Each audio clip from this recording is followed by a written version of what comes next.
सुनिए प्रेमचंद की प्रसिद्ध कहानी सती। मुलिया को देखते हुए उसका पति कल्लू कुछ भी नहीं है। फिर क्या कारण है कि मुलिया संतुष्ट और प्रसन्न है और कल्लू चिंतित और सशंकित। मुलिया को कौड़ी मिली है, उसे दूसरा कौन पूछेगा। कल्लू को रत्न मिला है, उसके सैकड़ों ग्राहक हो सकते हैं। खासकर उसे अपने चचेरे भाई राजा से बहुत खटका रहता है। राजा रूपवान है, रसिक है, बातचीत में कुशल है, स्त्रियों को रिझाना जानता है। इससे कल्लू मुलिया को बाहर नहीं निकलने देता। उस पर किसी की निगाह भी पड़ जाए तो यह उसे असहाय है। वह अब दिन रात मेहनत करता है जिससे मुलिया को किसी बात का कष्ट न हो। उसे न जाने किस पूर्व जन्म के संस्कार से ऐसी स्त्री मिल गई है, उस पर प्राणों को न्यौछावर कर देना चाहता है। मुलिया का कभी सिर भी दुखता है तो उसकी जान निकल जाती है। मुलिया का भी यही हाल है कि जब तक वह घर नहीं आता मछली की भांति तड़पती रहती है। गांव में कितने ही युवक हैं जो मुलिया से छेड़छाड़ करते रहते हैं, पर उस युवती की रूप में दृष्टि में कुरूप कलुआ संसार भर के आदमियों से अच्छा है। एक दिन राजा ने कहा, भाभी भैया तुम्हारे जोग न थे। मुलिया बोली, भाग में तो वह लिखे थे, तुम कैसे मिलते। राजा ने मन में समझा, बस मार लिया है, विधि ने यही तो भूल की। मुलिया मुस्कुराकर बोली, अपनी भूल तो वही सुधारेगा। राजा निहाल हो गया। तीज के दिन कल्लू मुलिया के लिए लट्ठे की साड़ी लाया। चाहता तो था कोई अच्छी साड़ी ले, पर रुपए न थे और बजाज ने उधार न माना। राजा भी उसी दिन अपने भाग की परीक्षा करना चाहता था। एक सुंदर चुंदरी लाकर मुलिया को भेंट की। मुलिया ने कहा, मेरे लिए तो साड़ी आ गई है। राजा बोला, मैंने देखी है, तभी तो मैं इसे लाया। तुम्हारे लायक नहीं है, भैया को किफायत भी सूझती है तो ऐसी बातों में। मुलिया कटाक्ष करके बोली, तुम समझा क्यों नहीं देते। राजा पर एक कुल्हड़ का नशा चढ़ गया। बोला, बूढ़ा तोता नहीं पड़ता है। मुलिया, मुझे तो लट्ठे की ही साड़ी पसंद है। राजा, जरा यह चुंदरी पहनकर देखो कैसी खिलती है। मुलिया, जो लट्ठा पहनाकर खुश होता है वह चुनरी पहन लेने से खुश ना होगा। उन्हें चुंदरी पसंद होती तो चुंदरी लाते। राजा, उन्हें दिखाने का काम नहीं है। मुलिया विस्मय से बोली, मैं क्या उनसे बिना पूछे ले लूंगी। राजा, इसमें पूछने की कौन सी बात है, जब वह काम पर जाया करें पहन लेना, मैं भी देख लूंगा। मुलिया ठट्ठा मारकर हंसती हुई बोली, यह ना होगा देवर जी, कहीं देख लें तो मेरी सामत ही आ जाए। इसे तुम लिए जाओ। राजा ने आग्रह करके कहा, इसे ना लोगी भाभी तो मैं जहर खा के सो रहूंगा।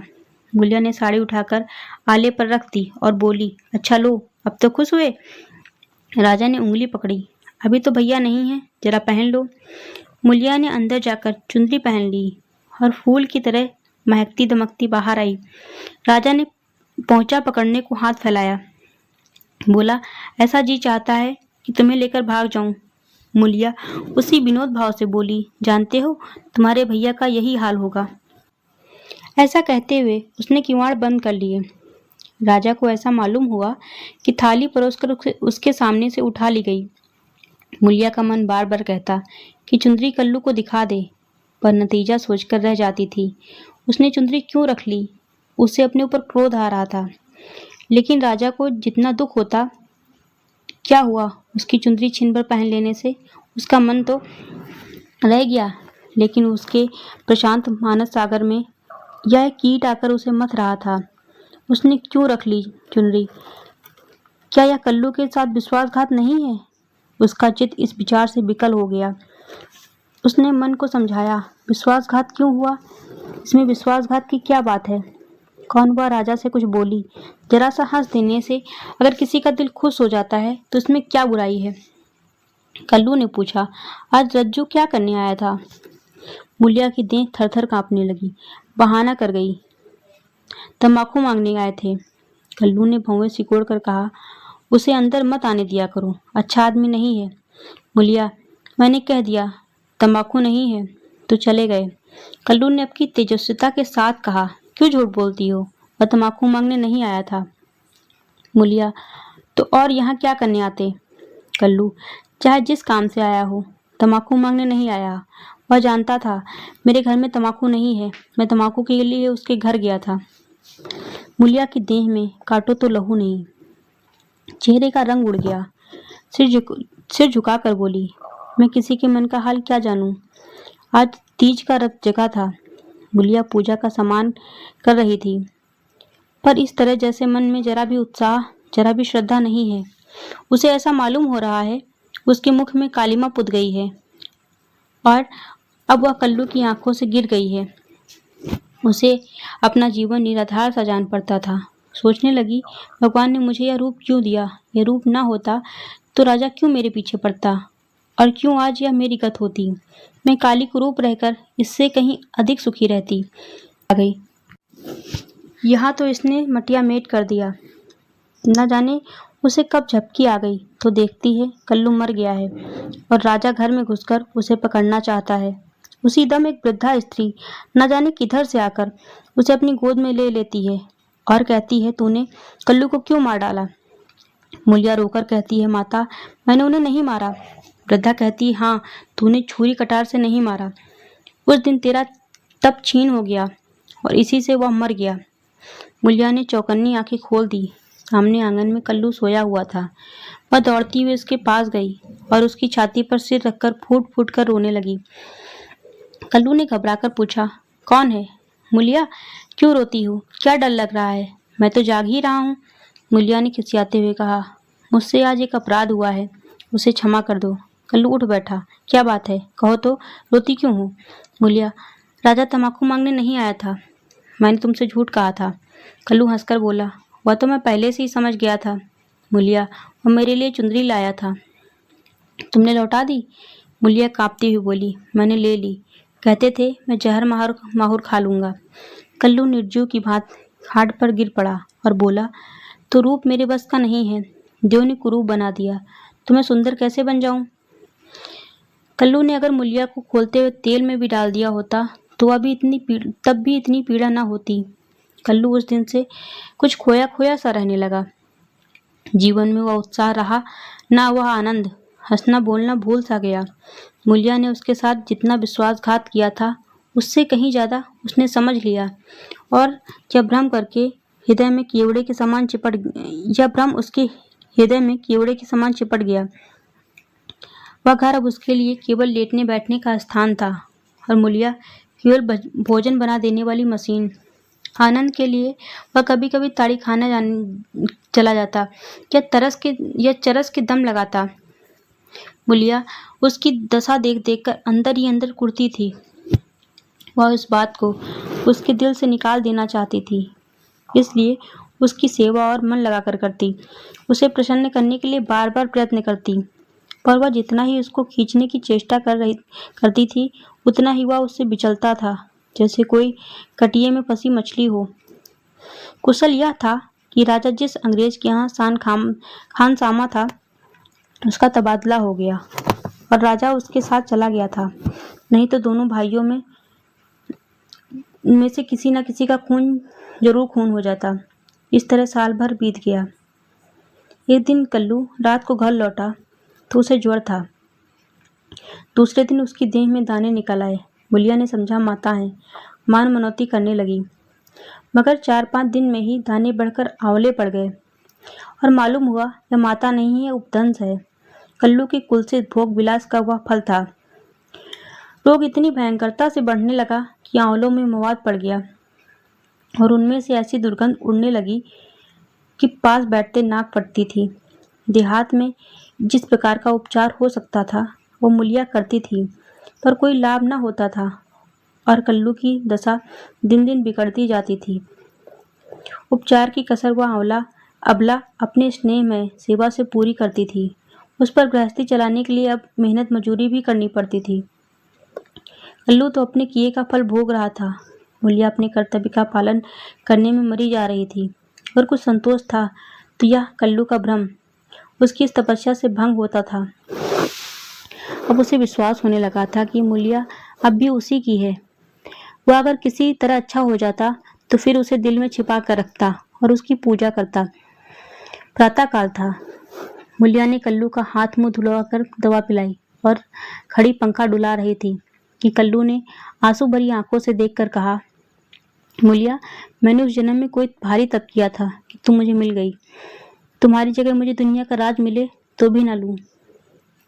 मूलिया ने दोनों हाथों से उसका मुंह बंद कर लिया और बोली, इस तरह की भी बातें करोगे तो मैं रोने लगूंगी। मेरे भाग धन्य भाग कि तुम जैसा स्वामी मिला। यह कहते हुए उसने दोनों हाथ पति के गले में डाल दिए और लिपट गई। फिर बोली, भगवान ने मुझे मेरे पापों का दंड दिया है।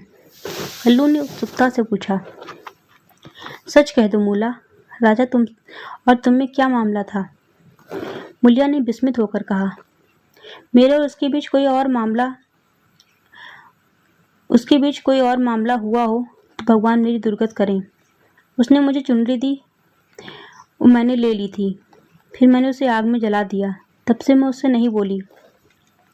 कल्लू ने ठंडी सांस खींचकर कहा, मैंने कुछ और ही समझ रखा था।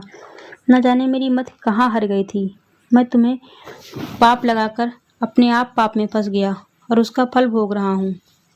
उसने रो रो कर अपने दुष्कृत्यों का पर्दा खोलना शुरू किया और मूलिया आंसू की लड़ियां बहाकर सुनने लगी। अगर पति की चिंता न होती तो उसने विष खा लिया होता। कई महीनों के बाद राजा छुट्टी लेकर घर आया और कल्लू की घातक बीमारी का हाल सुना तो दिल में खुश हुआ। तीमारदारी के बहाने से कल्लू के घर आने जाने लगा। कल्लू उसे देखकर मुंह फेर लेता, लेकिन वह दिन में 2-4 बार पहुंच ही जाता। एक दिन मूलिया खाना पका रही थी कि राजा ने रसोई के द्वार पर आकर कहा, भाभी, क्यों अब भी मुझ पर दया न करोगी? कितनी बेरहम हो तुम। कई दिन से मैं तुम्हें खोज रहा हूँ, पर तुम मुझसे भागती फिरती हो। भैया अब अच्छे ना होंगे, इन्हें गर्मी हो गई है। इनके साथ क्यों अपनी जिंदगी खराब कर रही हो? तुम्हारी फूल सी देह सूख गई है। मेरे साथ चलो, कुछ जिंदगी की बयार उड़ाएं। यह जवानी बहुत दिन न रहेगी। या देखो, तुम्हारे लिए मैं करण फूल लाया हूँ, जरा पहनकर मुझे दिखा दो। उसने करण फूल मूलिया की ओर बढ़ा दिया। मूलिया ने उसकी ओर देखा भी नहीं, चूल्हे की ओर ताकती ही बोली, लाला, तुम्हारे पैरों पड़ती हूँ, मुझे मत छेड़ो। यह सारी विपत्ति तुम्हारी लाई हुई है। तुम्हें मेरे शत्रु हो, फिर भी तुम्हें लाज नहीं आती। कहते हो भैया आप किसी काम के हैं। भैया आप किस काम के हैं? मुझे तो आप पहले से भी ज्यादा अच्छे लगते हैं। जब मैं न होती तो दूसरी सगाई कर लाते, अपने हाथों ठोक खाते।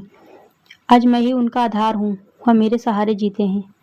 अगर मैं इस संकट में उनके साथ दगा करूं तो मुझसे बढ़कर अधम कौन होगा, जबकि मैं जानती हूँ कि इस संकट का कारण भी मैं ही हूँ। राजा ने हंसकर कहा, यह तो वही हुआ जैसे किसी की दाल गिर गई तो उसने कहा, मुझे तो सूखी ही अच्छी लगती है।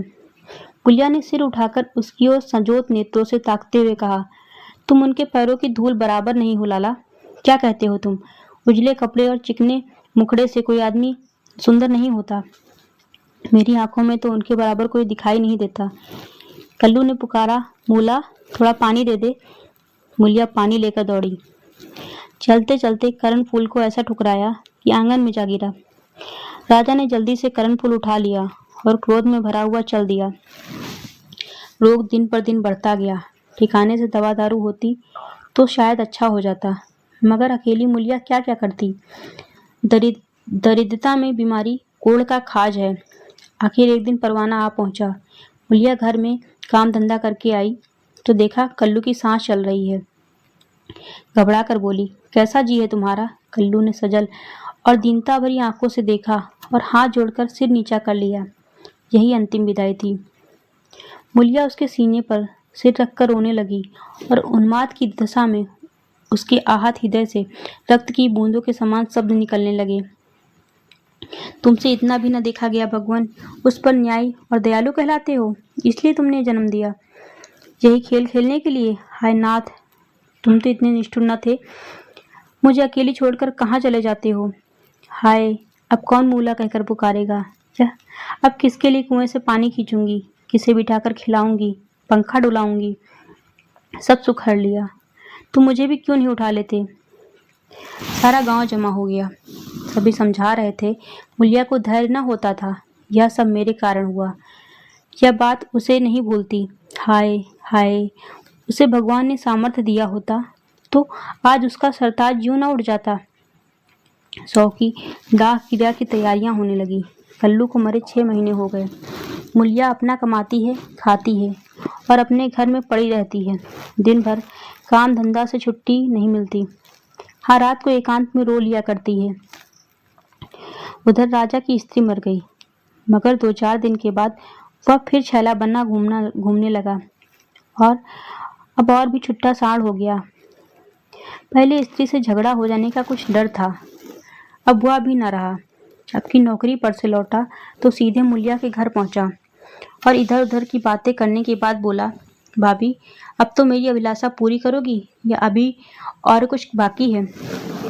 अब तो भैया भी नहीं रहे, इधर मेरी घरवाली भी सिधारी। मैंने तो उसका गम भुला दिया। तुम कब तक भैया के नाम को रोती रहोगी? मुलिया ने घृणा से उसकी ओर देख कर कहा, भैया नहीं रहे तो क्या हुआ? भैया की याद तो है, उनका प्रेम तो है, उनकी सूरत दिल में है, उनकी बातें तो कानों में हैं।